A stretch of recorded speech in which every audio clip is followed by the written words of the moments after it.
I'm back from my little trip in England, and there's something that came up a couple of times that I wanted to have a talk about. I met up with a few friends and family, and they were talking about, you know, riding bikes in France, saying how nice it must be to ride around in the heat and ride around in these lovely country roads, and a lot of people were saying that they can't wait to do it themselves, not necessarily in France, to get a motorbike. And almost everyone, there's two different types of people. There's two different types of people that keep coming up every time the subject of motorbikes comes up. And there's one who's, you know, I can't wait to pass my test, I'm going to go in for my test, and you know, most of them probably won't, but the ones that do, they keep saying they want to go out and I want an R1. I would love to get like the BMW Thou SS or RR, whatever it is, some litre bike or some variation of a monster bike. And some people I know have had a bit of background experience with off-road bikes and scooters and, you know, 125s and smaller bikes, and you think, you know, if I'm going to pass my test, I can get any bike I want. I mean, bear in mind this is England. In France it's slightly different, but in England you could pass your full license and you can essentially go out and buy whatever size bike you want. Now I get the appeal. I kind of was in the same frame of mind. It's what I wanted to do when I passed my test. I thought, oh, I'd love a Gixxer Thou or an R1 or some equivalent to that. The reality of it is, buying a litre bike for your first bike is not the smartest of options, and there are a few reasons why, which I'll go through. Number one, if you've never ridden a bike before, they can be very powerful. Very, very powerful. You think of a car and you think of a 1.2, a 1200cc car. It's not fast, it's not over the top, it's not something that's gonna, you know, kill you, or you're not gonna make big mistakes on, but you're carrying around like 2 ton of weight. You're carrying around this massive chunk of metal. So a 1.2, it's not going to be that fast, it's not going to be insane, it's not going to be supercar level. Now a 1000cc motorbike could absolutely destroy some big cars, some supercars, Porsches for the likes. You know, you get some supercars, or some, maybe not supercars, but you get some very, very big engine sport cars. And we'll take Porsche as an example. That's a fast, nippy car. That's something that's, you know, got some power. It's got some guts to it. But a 1000cc motorbike would on that car, it will absolutely destroy it. You're talking about a bike that does 0 to 60 in like 3 seconds, which is probably, you know, at least 2 seconds faster than the Porsche would be. You're talking about top speeds of 180 to 200 miles per hour. That is a fast bike. I mean, you take this bike for example. It's a naked sport. It's only a 750. It's not the biggest of 750s. It's not a super bike per se. But this will do probably around 140 to 150 miles per hour. It's around 200. Say 240. I think is the max on this. 240 kilometers. So I think that's around about 140. Now 140 miles per hour is fast. It is very fast. A lot of people, you know, you see these videos on maybe Instagram or YouTube, and you see people doing, you know, 180 miles per hour, and they're kind of like, I want to do that, I want to do that. On this, anything above sort of 80 miles per hour, you're feeling the wind and it's pushing on you, and you know, you're having to hold on. It's got no wind protection. With a sport bike, you're lent in, you're much lower down, you have the front cowl, the front fairing kind of passes a lot of wind over the top of you, so there is a big difference in that. But going from never riding a bike to a 1000cc, it's very bad, really. I mean, there are people who have done it, there are people who will do it, there are people who can do it. But when you start out in biking, I mean, in England you have to go for your CBT first, so you have to do it on a 125cc. You go out and you go for rides on this little bike, and there is a lot of forgiveness in that bike. You turn a corner and accidentally blip the throttle, it's not a big deal. You might run wide, you might sort of run on the other side of the road slightly, depending on oncoming traffic, you know, it's not that big of a deal. You do that on this bike, you blip the throttle on the corner, the back end is coming all the way around and you are off. You are coming off that bike, you know, unless you have some skill to sort of slide the bike sideways, then it's not going to be a good experience for you. On a 1000cc on a litre bike, which is another bump up from this. I mean, like I said, 750, an extra 250cc doesn't seem like a lot, but it really is. You're talking, what, this has 100 to 110 horsepower. A super bike, a 1000cc, you're looking, you know, 150 to 180 horsepower, maybe more. You take the Kawasaki HS2 into consideration, and I think it's something like 200 and odd horsepower. I think it's close to 240 horsepower. That is, I mean, granted, that's the top end of super bike, that's super power, but it's still, that's the difference between having a bike that's comfortable for you when you first pass a test. You know, you're looking at like somewhere from a 250 to a 600.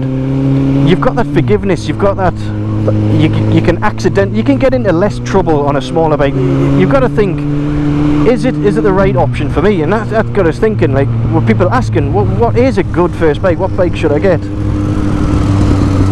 Something like that looks cool. I mean, that's smaller. I think that's looks like an old RD. So you've got to think, like, what is the best bike? And you'll see a lot of videos around. You'll see a lot of videos on YouTube of, you know, what bike should I buy? What bike should I be getting at? Or what should I be looking at for my first bike? Should I get a 600? Should I get a 1000? Should I get a Sport or a Cruiser? And you'll have all the different videos of telling you what you should buy. And the problem is that they're all wrong. Or potentially they're all right. It depends on who you are and what you're looking for. That should be your main focus, not what type of bike should I be buying. What type of bike suits me? What type of bike are you looking for? That's the main question. Are you young? Are you healthy? Are you know, fit? If you're fit and you don't have any problems, any issues, you know, you got good back, you've got good knees, you've got good hips, then a sport bike is fine. If you have a sport bike, you know, you're hunched over, the seats are uncomfortable, it's not something you're going to do a lot of miles on realistically. It's not something you're going to go do touring on because it is uncomfortable. And for me, I've been a tattooist for a little over 10 years now, and my back's not the best. I'm pretty unhealthy. I drink a lot, I smoke, I don't go to the gym, I don't take care of my body. So being hunched over on a super bike just isn't the best thing for me. It's not comfortable. Even this is a naked sport bike, so it has the thin seat. It's not very comfortable. You know, 2 hours on this, and you know, I've got to take a break. I've got to pull over and have a rest. I sit up more. I'm sitting up higher because of the rider triangle, and I guess I'll have to show. Whoa! What a cock! And there's your first thing to be looking out for. People driving like that. So the rider triangle is something, I'll put a little picture up here and show you exactly what I mean. It's kind of the way you're leaning from your knees, your seat, your feet and your hands. So you'll find, like I say, with a sport bike, you've got clip-on handlebars. They're not straight like this, so you kind of leant forward a little more, you leant down a little bit, you're not kind of sat up straight. And then you have like your cruiser style, where you're almost laid back. It's like an armchair with wheels. And a lot of the time people will look at a certain bike and they'll think that's what they want, that's what they're looking for, and then they go and they test it or they sit on it and it just doesn't feel comfortable. They don't feel safe on it, they don't feel right. And that's quite a common thing actually. When I was going to buy a bike when I first got to France, that's what I wanted to do. I wanted to get a Harley, but it had been a while since I'd had a bike, so I wanted to get a sport bike, something I can have a bit of fun on, something I can kind of ride around. And I had to think that the most likely place of getting a job was in Toulon Centre, which we're heading towards now. Toulon, it's a city, it's a town, and this road gets backed up, especially at rush hour, so I needed something that was good to commute on. So a sport bike isn't the best to commute on. You've got like this guy over here, you've got the scooters now, these are automatic. You can get them up to like 7, you can get 1000cc scooters now, I think. They get these very big engine scooters, but an automatic scooter for me, that's not a bike. It's not something really, it's not the same. Automatics are cool, and you get all these new bikes with quick shifters and automatic shifters, so you don't bugging me helmet,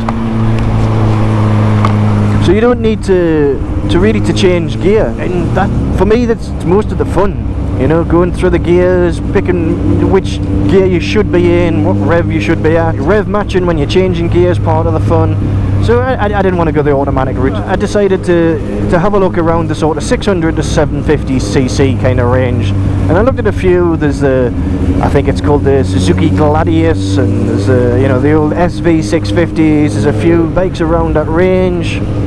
And I thought about maybe picking up something like that, but it just didn't quite have the silliness that I was after. They're very conservative bikes, the way they ride. They're very introductory rides. And then I've seen a few of the Z750s around, and I know a few people who've had the 1000cc back in England, and they loved them. They said it was great, although some people did say that they thought the 1000cc was a little too powerful for it being a naked bike, because it kind of was just wanted to wheelie all the time. It wanted to go fast. It was a bit of a hooligan's bike. So I thought the 750 might be a little bit more tame, be a little bit better. I think I was right. It's a nice bike. It's got enough power to overtake anybody. I mean, like I say, it'll do about 140 mile an hour. It gets there pretty quick. So this for me is a good first bike for someone who has some experience. I wouldn't suggest it if you've never ridden a bike before. I wouldn't suggest doing your test on an ER6 and then jumping onto this. Maybe stick with something like the ER600, which is a good bike. But back to my point, like I said before, the best bike is the bike that suits you. If you're young and you're healthy and you want a sport bike, 600 and below, you can go with a Ninja 300. It all depends on what you're like. They always say the bike only does what you make it do. So you could have 1000cc bike and it can go 30 mile an hour. You can make it go 30 and never go above 30. But the reality of it is, you're not going to do that. And the one slight mistake with a 1000cc, and most likely you're coming off that bike, a slight extra bit of throttle when you change gear, slight bit of throttle on a corner, a little bit too much brake, everything's up to its absolute pinnacle on a bike like that. Everything's to the best it can possibly be. So the mistakes are easily made. So if you want to maybe go down that route of a sport bike, I would suggest you go down, like say the Ninja 300, I think it is, or 400. There's a CBR 550. There are plenty of bikes that are kind of in that sport category that aren't going to blow your socks off. Even up to say like an R6. An R6 is probably going to have probably a little bit more horsepower than this. I think an R6 has like 110, 115, and this has like say 1.5, 110, something like that. So it's going to feel about the same. So you can have a 600 that's more powerful than a 7, just by the way it's tuned or by the way the engine's designed. But I wouldn't suggest going up to the 1000cc. Like a few friends I've said they wanted to get an R1, or they wanted the new Aprilia RSV4, and if you've got the money for an RSV4, great, I mean, if you've got the money for that. But the reality is, if it's your first bike, there's going to be a point where you drop it. There's going to be a point where you slip off, you grab too much front brake in a car park and your front end tips underneath you. There's going to be an incident somewhere where you inevitably drop that bike. So I wouldn't suggest it. Then you have the sort of sport naked, if you like, this kind of more sitting up. There's a very different feel to how the bike rides. If you are riding a sport bike, like I say, you're hunched over, the sort of turning is very different. With this bike, you're more sat up. In my eyes, you have a little bit more control. It's more forgiving in the lean angles of the bike.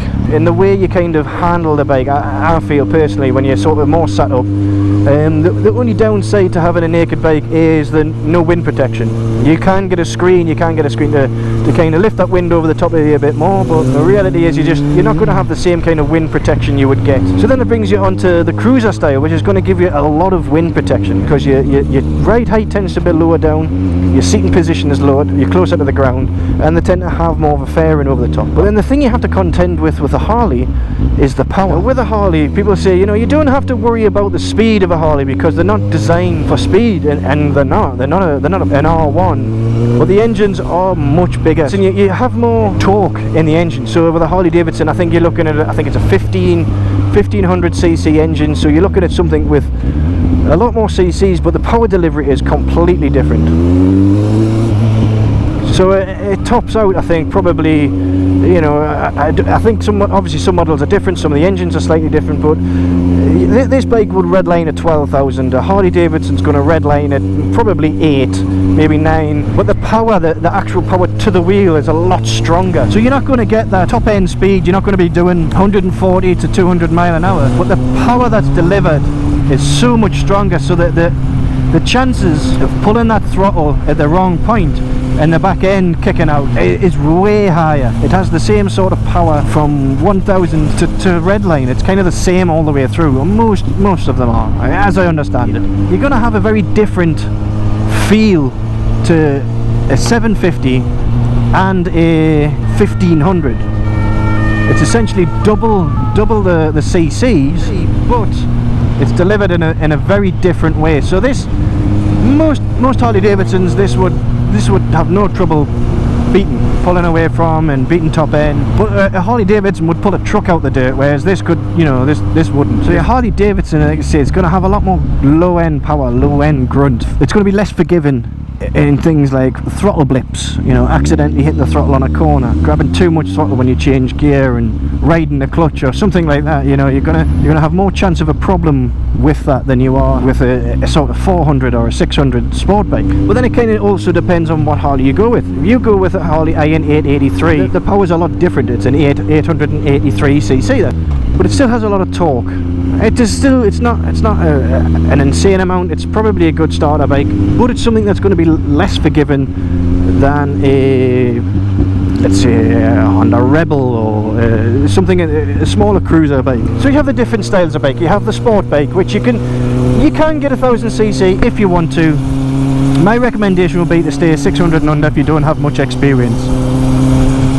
But as to which sport bike, that is entirely down to you. That is your choice. How you want to ride, what kind of style you're after, colours, ride heights, all that kind of thing. There'll be people who'll tell you which bike's better than which bike, but if you don't have any experience, you have nothing to gauge. So you might have people that put a bike in the bottom of the category and say it's the worst sport bike you can get, but you might ride it and think it's super comfortable, it's it's everything that you need, it's everything that you want. So at the end of the day, that's what's important. If you like it, that's it. Then you have the naked sport like this, so you could go down the route of like the KTM 390 is a very nice starter bike. It's really good, it's really fast. Or you have 600s along the lines of the Gladius. You have the ER6 Kawasaki. You have some very, very good second-hand bikes as well. I would recommend going second-hand. Like I said, you're more than likely at some point going to drop the bike or bump into someone or make some kind of mistake. And there's nothing worse than having a brand new bike where you've got a lot of finance and you wreck that bike and now you can't ride, but you're still paying off a fortune. It's not a good situation to be in. And then you have the cruiser style. You have a cruiser style bike. So you have the Harley Davidsons, you have the Fat Bob, the Street Bob, you have Road Kings and CVOs. You have a lot of the big bikes, which again, with the size of the engine, the amount of torque and the weight, buying one of those as your first bike is probably one of the worst things you could do as a biker, in my eyes. If you've never ridden before, you pass your test and the first thing you do is go and buy a full-size massive Harley Davidson, you're doing yourself a disservice. You really are, because they don't ride in any way like any other bike either. Harley Davidson, you don't lean them, you don't get that practice of leaning a bike, of how the balance works, how the power distribution works. It's much better to do it on something like a sport bike in my eyes. But then you have the Harley Iron 883.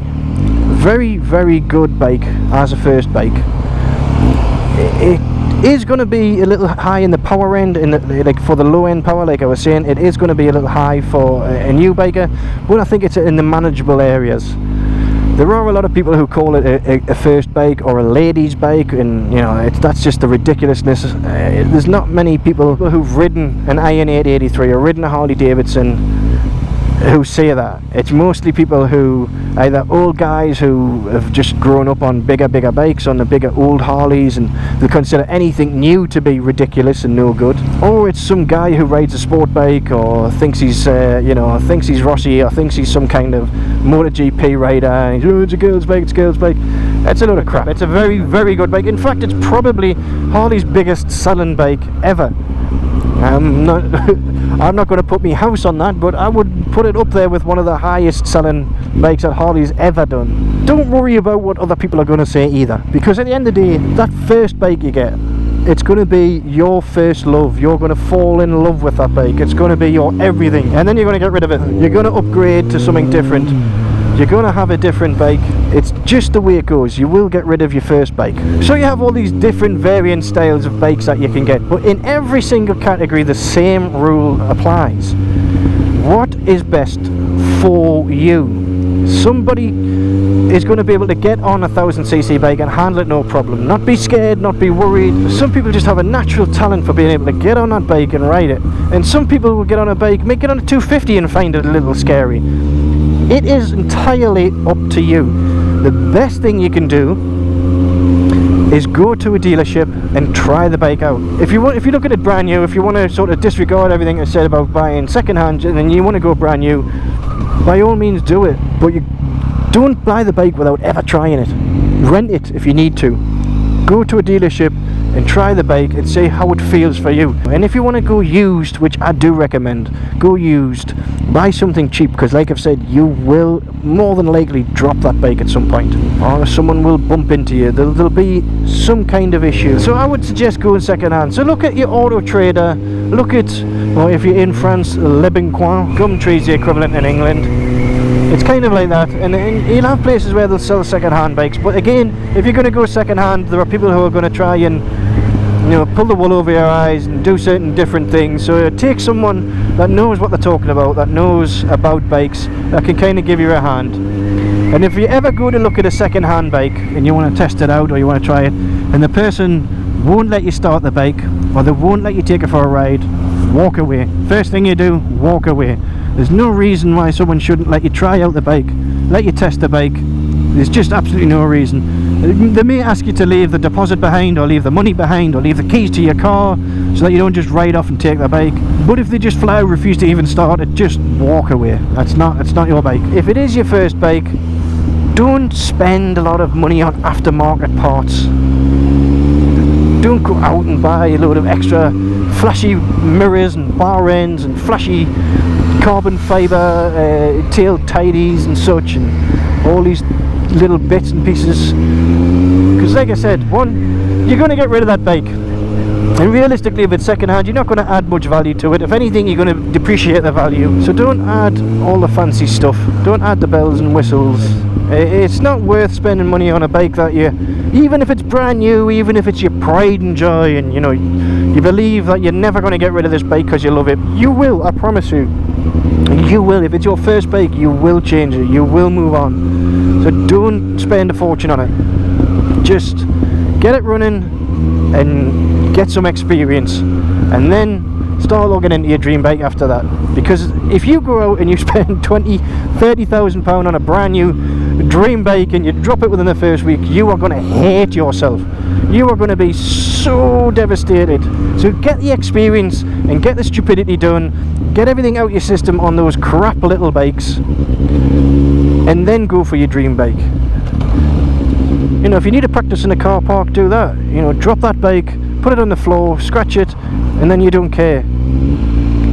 And once you've had that bike and you've dropped it and you've smashed it and you've kicked the crap out of it, you've made mistakes, you've learned all your little bits and pieces and your riding skills. And one other thing I would suggest when you get that first bike, take it apart in places, learn how to change a chain, how to change your clutch plates if needs be. I mean, if you're not that kind of tech savvy and you want to take it to a shop, by all means, but you can save yourself a lot of money by doing a lot of things yourself if you know what you're doing. Changing your brake pads, filling your brake fluid up, you know, simple tasks, nothing major. I'm not talking about ripping your engine in half and learning everything like that, but just learn about your bike. And again, like you say, if it's second hand and it's something small, it's not going to be as expensive to fix. It's not going to be that big of a deal if something goes wrong with it. So do that, and then once you've done all the little bits, once you've had that bike for a year or two, even just 6 months, sell it on. There'll be someone else looking for that first bike. You know, you can recommend it to someone, or you can warn them off it if you think it was a bad choice or a bad decision. And then go get your dream bike. Go get that bike that you wanted to get, and you've got the experience. You have less chance of dropping it, you have less chance of shattering your dreams, you have less chance of, you know, wanting to throw yourself under a bus because you've just destroyed your brand new super bike or your brand new Harley or whatever it is that you decide to go for. It just makes a bit more sense to me. So like the title's probably going to suggest, and I've said it before, what is the best bike for me to start on. And that bike is the bike that you feel most comfortable on and that you choose. That's it. I hope it's been informative enough for you. I hope you've enjoyed the video. If you have any experiences yourself of buying a first bike, making a regret, making a bad decision, making a good decision, you know, any recommendations you might want, leave a comment below, and again, we can talk about it. But until the next time, see you in the next video. Peace.